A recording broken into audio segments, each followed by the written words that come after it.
মানো হ্যাপি হোলি হোলি হে সুলিতে রাখি যদি সাথে পুরানা মানো আর কথা কথা বলকে তোর ইমান বিজি আজি হোলি খেলে আছে আপনার তার ইমান সময় আছে দেখি না তোমার কি কুটকি আছে পুরানা মানো হোলি হে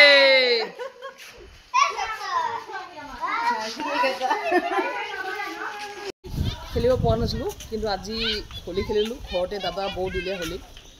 সকলোকো হেপী হোলিৰ শুভেচ্ছা দিলোঁ happy Holi happy Holi happy Holi মেলিব দে দে ৰং ৰং দেখাওঁ হেপী হোলি হেপী হোলি আজি ভিডিঅ' ভিউজ বাঢ়ি যাব